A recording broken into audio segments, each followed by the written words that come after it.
18 जून 1576 राजस्थान में अरावली की उन ऊंची नीची पहाड़ियों और तंग दर्रों के बीच जरा सोचिए क्या माहौल रहा होगा। आज हम उसी ऐतिहासिक स्रोत को डिकोड कर रहे हैं जो महाराणा प्रताप और मुगल बादशाह अकबर के बीच हुए इस भयंकर टकराव की पूरी कहानी बताता है। ये महज दो सेनाओं की लड़ाई नहीं थी। ये एक तरफ असीमित साम्राज्य विस्तार की भूख थी तो दूसरी तरफ कभी न झुकने वाला स्वाभिमान। तो बिना किसी देरी के चलिए इस गहराई में उतरते हैं और देखते हैं कि उस दिन उन पहाड़ियों के बीच असल में हुआ क्या था। सेनाओं के आंकड़ों पर अगर हम एक नज़र डालें ना तो दांव पर क्या लगा था ये एकदम साफ हो जाता है। ये लिटरली डेविड और गोलियात वाली सिचुएशन थी। एक तरफ मान सिंह के नेतृत्व में मुगलों की विशाल सेना खड़ी है जिसमें 10,000 से भी ज्यादा सैनिक हैं, सैकड़ों हाथी हैं, बंदूकधारी हैं, और उनके सामने महाराणा प्रताप की छोटी लेकिन बेहद वफादार सेना, महज 3,000 घुड़सवार और करीब 400 भील तीरंदाज। मतलब मुगल सेना लगभग 4 गुना बड़ी थी। लेकिन जैसा कि स्रोत बताते हैं, राणा की सेना के पास जो अदम्य साहस था ना, उसका कोई तोड़ नहीं था। लेकिन नौबत यहां तक आई कैसे? चलिए थोड़ा सा फ्लैशबैक में चलते हैं। 1526 में जब बाबर ने मुगल साम्राज्य की नींव रखी, तब से लेकर 1540 में प्रताप के जन्म तक ये साम्राज्य बस फैलता ही जा रहा था। प्रताप बड़े हुए भीलों के बीच। वहीं उन्होंने युद्ध की कला सीखी और अपने पूर्वजों की बहादुरी के किस्से सुने। फिर आता है 1568 का वो खौफनाक साल जब चित्तौड़गढ़ को घेर लिया गया और आखिरकार 1572 में प्रताप का राज्याभिषेक। ये वो टर्निंग पॉइंट्स थे जिन्होंने प्रताप के मन में आज़ादी की वो आग जला दी थी जो कभी बुझने वाली नहीं थी। इस पूरे संघर्ष को समझने के लिए हमें उस दर्द को समझना होगा जो मेवाड़ के सीने में दफन था। 1568 में जब चित्तौड़गढ़ के किले पर मुगलों का कब्जा हुआ तो सिर्फ युद्ध नहीं हुआ था। वहां राजपूत महिलाओं के जौहर के बाद मुगल सेना ने लगभग 30 से 40,000 निर्दोष नागरिकों का भयानक कत्लेआम किया। स्रोत बताते हैं कि गुस्से में उठाया गया ये कदम अकबर की छवि पर एक ऐसा दाग बन गया जो कभी नहीं मिटा। और मेवाड़ के स्वाभिमान पर ये एक ऐसा गहरा घाव था जिसे वो कभी भूल नहीं सकते थे। चित्तौड़ के हाथ से निकल जाने की ये टीस महाराणा प्रताप को अंदर ही अंदर खाए जा रही थी। जब उनके पिता के निधन के बाद सरदारों ने उनके भाई जगमाल को हटाकर प्रताप को गद्दी पर बिठाया तो उन्होंने एक बहुत ही कड़ा संकल्प लिया। उन्होंने कसम खाई कि जब तक मेवाड़ आज़ाद नहीं हो जाता, ना वो महलों में रहेंगे, ना पलंग पर सोएंगे और ना ही सोने चांदी के बर्तनों में खाएंगे। उनके इन शब्दों ने लिटरली पूरे मेवाड़ में एक ऐसी बिजली दौड़ा दी कि लोग अपनी आज़ादी के लिए कुछ भी कर गुजरने को तैयार हो गए। अब देखिए, अकबर भी कोई कच्चा खिलाड़ी नहीं था। उसे पता था कि महाराणा प्रताप को झुकाना इतना आसान नहीं है, इसलिए सीधे तलवारें निकालने से पहले उसने कूटनीति का रास्ता चुना। उसने एक के बाद एक 4 दूत भेजे, जलाल खान, फिर राजा मान सिंह, भगवंत दास और आखिर में टोडरमल। इन सब का सिर्फ एक ही मिशन था कि कैसे भी करके प्रताप को बिना लड़े मुगलों की अधीनता स्वीकार करने के लिए मना लिया जाए। लेकिन नतीजा, प्रताप ने हर बार साफ शब्दों में इनकार कर दिया। लेकिन ये जो जंग शुरू हुई ना, इसकी असली वजह ये कूटनीतिक हार नहीं थी, बल्कि बात एक बहुत बड़े पर्सनल ईगो पर आ गई थी। हुआ ये कि जब मान सिंह उदयपुर आए तो उन्हें लगा कि एक बहुत बड़ी दावत होगी और राणा उनके सामने झुक जाएंगे। लेकिन असल में हुआ क्या? दावत में प्रताप आए ही नहीं। उन्होंने अपने बेटे अमर सिंह को भेज दिया, ये कहकर कि उनके पेट में दर्द है। जब मान सिंह ने बहुत जिद की तो प्रताप का सीधा सा मैसेज आया कि वो ऐसे राजपूत के साथ खाना नहीं खा सकते जिसने अपने परिवार की बेटी की शादी एक तुर्क से कर दी हो। ये सुनते ही मान सिंह आग बबूला हो गए और बस यहीं से हल्दी घाटी के युद्ध की नींव पड़ गई। तो बातचीत खत्म और अब बारी थी तलवारों की। दोनों सेनाएं हल्दी घाटी के मैदान में आमने सामने खड़ी थीं। मुगल सेना की कमान खुद मान सिंह के हाथों में थी, जो उस अपमान से बुरी तरह आहत थे।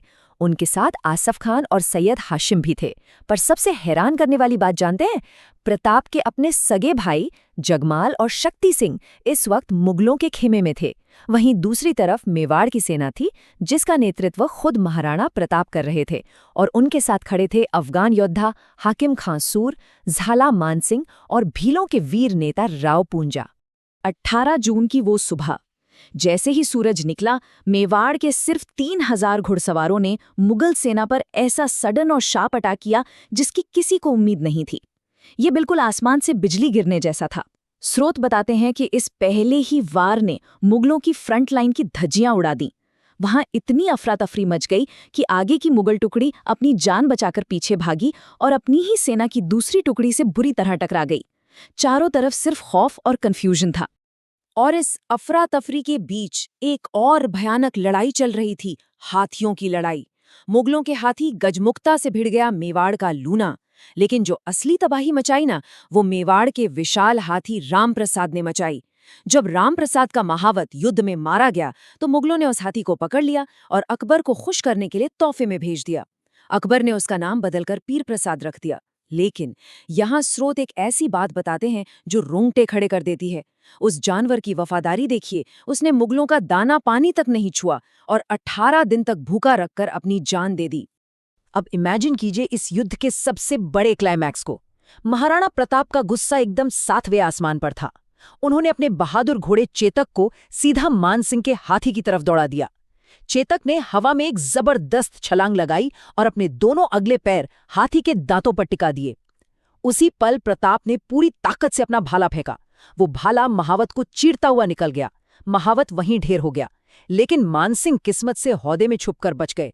सोचिए, अगर उस दिन मानसिंह मारे जाते तो इतिहास ही कुछ और होता।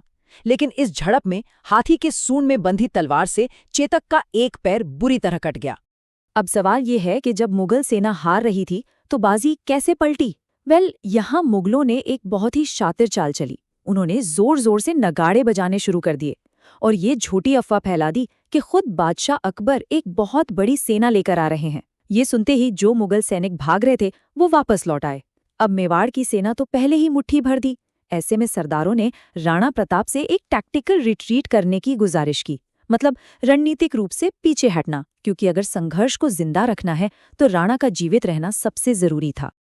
और यहाँ इतिहास ने खुद को एक बहुत ही भावुक तरीके से दोहराया। याद है 1527 के खानवा युद्ध में झाला अज्जा ने कैसे राणा सांगा की जान बचाई थी? बिल्कुल वैसे ही 1576 की इस हल्दी घाटी में महाराणा प्रताप को सुरक्षित बाहर निकालने के लिए उनके वंशज झाला मानसिंह आगे आए। उन्होंने प्रताप का वो शाही छत्र अपने सिर पर रख लिया और मुगलों की भीड़ में कूद पड़े। झाला मानसिंह लड़ते लड़ते वीरगति को प्राप्त हो गए, लेकिन उन्होंने राणा को वहां से निकलने का वो बेहद कीमती वक्त दे दिया। इधर एक पैर बुरी तरह कट जाने के बावजूद चेतक अपने राजा को युद्ध के मैदान से दूर ले जा रहा था। रास्ते में एक बहुत बड़ी खाई आई। खून बह रहा था, ताकत जवाब दे रही थी, लेकिन चेतक ने अपनी जिंदगी की आखिरी छलांग लगाई और उस खाई को पार कर लिया और बस वहीं गिरकर उसने अपने प्राण त्याग दिए। महाराणा प्रताप, वो इंसान जो कभी किसी दुश्मन के आगे नहीं झुके, कभी कमजोर नहीं पड़े, अपने उस वफादार दोस्त को मरा हुआ देखकर फूट फूट कर रो पड़े। ये पूरे संघर्ष का सबसे दिल चीर देने वाला पल था। हल्दी घाटी का मैदान तो छूट गया, लेकिन महाराणा प्रताप का संघर्ष यहाँ खत्म नहीं हुआ, बल्कि अब तो इसका तरीका ही बदल गया था। मैदान भले मुगलों के पास था, लेकिन उन अरावली की पहाड़ियों के असली राजा तो राणा ही थे। उन्होंने सीधे लड़ने के बजाय गुरिल्ला युद्ध यानी छापामार रणनीति अपना ली। स्थानीय भील आदिवासियों के साथ मिलकर वो अचानक मुगलों पर हमला करते और पल भर में घने जंगलों में गायब हो जाते। मुगल सेना का इतना बुरा हाल हो गया था कि वो उन पहाड़ियों में ही फंस कर रह गए और उनके पास खाने तक के लाले पड़ गए। और फिर आता है इस कहानी का सबसे बड़ा टर्निंग पॉइंट, 1582 का साल, हल्दी घाटी के 6 साल बाद। ये वो वक्त था जब 36,000 मुगल सैनिकों को घुटने टेकने पड़े। ये सब मुमकिन हो पाया प्रताप के बचपन के दोस्त भामा शाह की वजह से, जिन्होंने अपनी पूरी संपत्ति राणा को सौंप दी थी। इस पैसे से प्रताप ने खूंखार और विशाल सेना खड़ी की और दिवेर के मैदान में मुगलों पर ऐसा प्रहार किया जिसके बारे में शायद अकबर ने सपने में भी नहीं सोचा होगा। दिवेर का ये युद्ध मेवाड़ के पलटवार की सबसे खौफनाक मिसाल है। राणा के बेटे अमर सिंह ने मुगल कमांडर सुल्तान खान को वहीं ढेर कर दिया और महाराणा प्रताप, उनका सामना हुआ मुगलों के उस खूंखार सेनापति बहलोल खान से, जो कभी कोई जंग नहीं हारा था। स्रोत बताते हैं कि प्रताप ने अपनी तलवार से एक ऐसा जबरदस्त वार किया कि बहलोल खान और उसका घोड़ा दोनों के लिटरली 2 टुकड़े हो गए। उसी एक दिन में मेवाड़ की सेना ने मुगलों की 36 चौकियों को पूरी तरह से तबाह कर दिया। अगर हम 1576 से लेकर 1585 तक के इस पूरे सफर को देखें ना, तो मेवाड़ के फिर से उठ खड़े होने की पूरी तस्वीर साफ हो जाती है। जो राणा 1576 में अपने सरदारों की बात मानकर पहाड़ियों में पीछे हटे थे, 1585 आते आते उन्होंने मेवाड़ के लगभग हर हिस्से को वापस मुगलों से छीन लिया था और चावंड को अपनी नई राजधानी बनाया। अकबर ने एड़ी चोटी का जोर लगा लिया, लेकिन आखिरकार उसे ये मानना ही पड़ा कि मेवाड़ के इस शेर को पिंजरे में कैद करना नामुमकिन है। 1597 में जब एक शिकार दुर्घटना में 56 साल की उम्र में महाराणा प्रताप का निधन हुआ, तो इतिहास में एक बहुत ही अजीब सी घटना घटी। स्रोत बताते हैं कि जब ये खबर लाहौर में अकबर के दरबार में पहुंची ना, तो अपने सबसे बड़े, सबसे कट्टर और बहादुर दुश्मन के जाने पर खुद अकबर की आंखों में आंसू आ गए। दरबार में मौजूद कवि दुर्सा आढ़ा ने उस वक्त कहा था, तुमने अपनी पगड़ी कभी किसी के आगे नहीं झुकाई, आज तुम्हारी मौत पर खुद बादशाह का सर झुक गया है और उसकी आंखों से आंसू बह रहे हैं। सच में प्रताप, तुम जीत गए। तो इस पूरे विश्लेषण के बाद हम एक बहुत ही गहरे सवाल पर आके रुक जाते हैं। सच में असली जीत होती क्या है? क्या ये महज एक बहुत बड़ा साम्राज्य खड़ा कर लेना है, या फिर तमाम मुश्किलों और दुखों के बावजूद अपने स्वाभिमान को जिंदा रखना? हल्दी घाटी से लेकर दिवेर तक की ये कहानी हमें यही सिखाती है कि अदम्य साहस और आज़ादी की आग के सामने बड़ी से बड़ी सेना भी छोटी पड़ सकती है। महाराणा प्रताप और उनकी सेना का ये जज्बा इतिहास में हमेशा के लिए अमर हो गया। आज के हमारे इस विश्लेषण में बस इतना ही। अगली बार फिर मिलेंगे एक नए विषय और नई कहानी के साथ।